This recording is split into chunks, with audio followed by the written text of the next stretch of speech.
Penuntun Saat Teduh Sinode Gereja Kristen Jakarta, Rabu 19 Januari 2022. Janji dan Perjanjian, Mazmur 89 ayat 27-37. Dia pun akan berseru kepadaku, Bapakku engkau Allahku dan gunung batu keselamatanku. Aku pun juga akan mengangkat dia menjadi anak sulung, menjadi yang maha tinggi di antara raja-raja bumi. Aku akan memelihara kasih setiaku bagi dia untuk selama-lamanya, dan perjanjianku teguh bagi dia.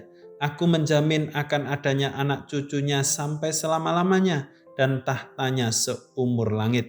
Jika anak-anaknya meninggalkan Tauratku dan mereka tidak hidup menurut hukumku, jika ketetapanku mereka langgar dan tidak berpegang pada perintah-perintahku, maka aku akan membalas pelanggaran mereka dengan gada dan kesalahan mereka dengan pukulan-pukulan. Tetapi kasih setiaku tidak akan kujauhkan daripadanya, dan aku tidak akan berlaku curang dalam hal kesetiaanku.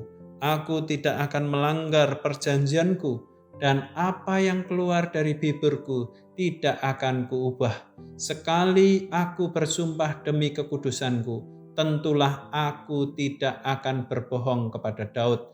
Anak cucunya akan ada untuk selama-lamanya, dan tahtanya seperti matahari di depan mataku. Dalam pelayanan, saya menemukan banyak anak Tuhan yang senang dengan istilah janji Tuhan. Bahkan tidak sedikit hamba Tuhan yang selalu berkhotbah tentang janji-janji Tuhan. Janji penyertaan, janji diberkati, janji kecukupan, bahkan dengan tafsir liar mengajarkan janji kemakmuran dan kesuksesan. Semuanya diklaim sebagai janji Tuhan, sehingga tidak jarang apa yang bukan janji Tuhan dapat seenaknya diklaim sebagai janji Tuhan. Ketika janji itu tidak digenapi, tidak sedikit yang berbalik mempertanyakan Tuhan, bahkan meninggalkan Tuhan. Mengapa terjadi demikian? Karena manusia senang dengan janji. Mendengar janji dan membuat janji, janji memiliki nuansa romantis. Janji terikat pada sejumlah kata dan unsur saling percaya.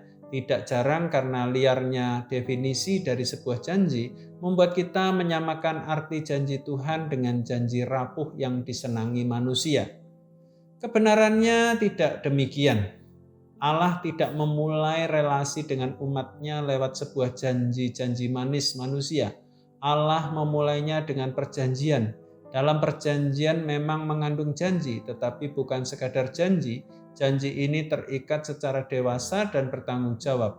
Perjanjian dalam bahasa Ibrani karat berit itu sifatnya sah dan punya nilai hukum, sehingga janji dalam perjanjian tidak dapat ditafsir secara liar.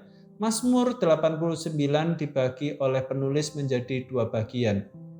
Pertama, ayat 1-37 adalah keturunan Daud yang benar. Kedua, ayat 38-51 adalah keturunan Daud yang melanggar perjanjian dengan Allah, yang menunjukkan betapa rapuhnya manusia menghidupi perjanjian dengan Allah.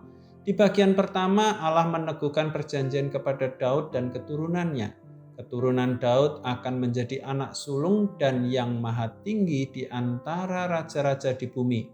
Tuhan menjamin keturunan tahta Daud akan bertahan selama-lamanya. Jika keturunan Daud melakukan pelanggaran kepada perjanjian itu, maka Tuhan akan mendidik, menghajar, dan mengarahkan mereka untuk kembali. Allah tidak akan mengubah kesetiaannya. Ia konsisten dalam perkataannya. Allah mengikat perjanjian dengan sumpah dan tidak berbohong. Kepastian yang dibangun atas perjanjian itu seperti bulan yang selalu hadir sebagai satelit bumi. Perjanjian itu diikat melalui anak sulung, yaitu Yesus Kristus, dan kepada semua orang yang percaya kepadanya, mereka akan mendapat perjanjian kekal. Sebelum kita memahami janji Allah, kita harus mengerti perjanjian Allah yang diikat dengan umatnya. Perjanjian itu tidak menjamin kehidupan yang makmur, sukses, dan bahagia senantiasa. Perjanjian itu berisikan pendamaian kekal yang sudah digenapi secara total dalam penebusan Yesus Kristus. Perjanjian itu berisikan status dan identitas sebagai umatnya. serta memimpin umat dalam mengikutnya menuju kekekalan. Kebenaran ini seharusnya memberikan rasa aman, syukur, dan gentar saat mengarungi dunia yang penuh kesulitan dan penderitaan. Allah tidak pernah berjanji bahwa umatnya akan terhindar oleh kesulitan hidup, namun Dia berjanji menjadi Allah bagi umatnya untuk selama-lamanya. Dia akan memimpin kita sampai pada tujuannya. Ketidakpahaman kita akan perjanjian Allah yang kekal akan membawa kita termakan oleh janji-janji palsu yang ditafsir secara liar dan menghasilkan keliaran hidup. Tuhan Yesus memberkati.